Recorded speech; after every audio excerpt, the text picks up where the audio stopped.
Et si on pouvait observer nos propres tempêtes intérieures, nos joies, nos peines, mais sans être complètement emporté par la vague? C'est un peu la question fascinante au cœur de notre discussion aujourd'hui. On va explorer cette idée d'observation détachée. Qu'est-ce que c'est au juste et quel pouvoir ça peut bien avoir? C'est une idée assez centrale, en fait. C'est la capacité d'être conscient de ce qui se passe, que ce soit en nous ou autour de nous, mais sans cette implication émotionnelle immédiate, quoi. Sans être aspiré dedans. Imaginez un peu comme être un témoin dans un procès, par exemple. Ah, l'exemple du témoin, oui, j'ai vu ça. Expliquez-nous un peu. Ben, exactement. Le témoin, il décrit ce qu'il a vu, voilà, un accident, une dispute, peu importe, il dit « j'ai vu ça, puis ça ». Mais dès qu'il intervient, s'il attrape le chien qui s'enfuit, s'il essaye de séparer les gens, Oui. ben, il n'est plus juste un témoin. Il fait partie de la scène, il est dedans. L'observation pure, elle est compromise, tu vois, par l'implication. D'accord. D'accord. Ne pas intervenir, rester neutre. Mais alors, comment on applique ça à notre propre monde intérieur? Parce que là, nos émotions, nos pensées, elles nous submergent parfois. Ah, mais c'est là que ça devient fascinant. Il s'agit d'appliquer exactement ce principe de témoin à notre propre esprit. C'est voir les émotions surgir, la colère, la peur, le jugement, les voir apparaître. C'est voir les scénarios mentaux se créer dans notre tête, Oui. mais en restant en retrait. Cultiver une sorte de recul, ne pas se connecter à leur énergie, ne pas les alimenter. On observe le personnage intérieur, celui qui souffre, qui juge, qui désire, mais sans s'identifier totalement à lui. Rester en retrait, ça demande un effort au début, non? J'imagine que c'est aller un peu contre notre habitude de réagir immédiatement, hein. Absolument, c'est présenté comme un exercice spirituel, puissant même. Au début, c'est sûr, l'esprit continue son tumulte, ses habitudes, il part dans tous les sens.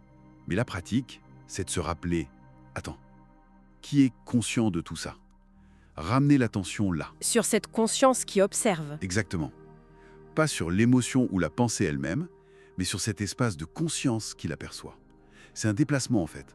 On passe d'une conscience de la situation Oui. à une conscience de soi, de cet arrière-plan silencieux. Et qu'est-ce qui se passe alors quand cette conscience de soi s'éveille, prend plus de place? Alors là, les descriptions sont assez convergentes. Les scénarios mentaux, les pensées, les émotions, tout ça perd de son magnétisme, de son emprise. Moins de charge émotionnelle. C'est ça. Il n'y a plus cette excitation du drame personnel, quoi.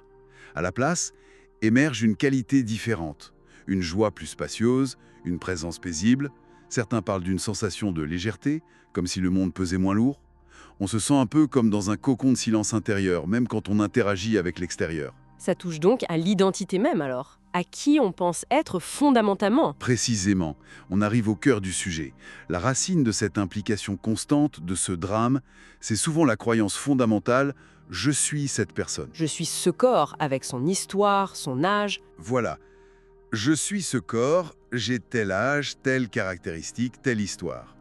Cette pensée unique, ce « je suis ceci », ce personnage ou cet ego, c'est ça qui génère d'innombrables expériences et souvent des luttes.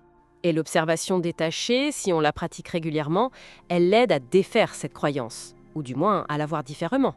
En quelque sorte, oui. Par la répétition de cette observation, cette identification perd de son pouvoir. Elle s'effrite un peu. Le personnage est vu pour ce qu'il est. Une expression phénoménale, une sorte de manifestation temporaire, mais pas notre essence profonde. Donc l'ego se dissout. Pas forcément d'un coup, l'imagine. Non, non, plutôt progressivement. C'est un retour à notre nature première, ce qui est déjà là en fait. La pure présence, la conscience universelle, l'être. Ce n'est pas une perte, c'est plutôt un retour à ce qui est, mais sans le poids du personnage. Observer, sans juger, sans s'impliquer totalement, pour finalement toucher à une paix, une joie plus fondamentale. C'est une transformation intérieure profonde qui est décrite là. C'est ça. C'est reconnaître cette présence tranquille en chacun, ce « je suis » qui vibre au cœur de l'être, avant même toutes nos histoires personnelles. C'est une puissance silencieuse. Et peut-être que la pensée à laisser en suspens, c'est et si on ouvrait simplement son cœur à cette possibilité, à cette grâce, juste ressentir ça, au-delà de la compréhension mentale. Une invitation à ressentir plus qu'à analyser, en somme. Merci beaucoup pour cette exploration très éclairante.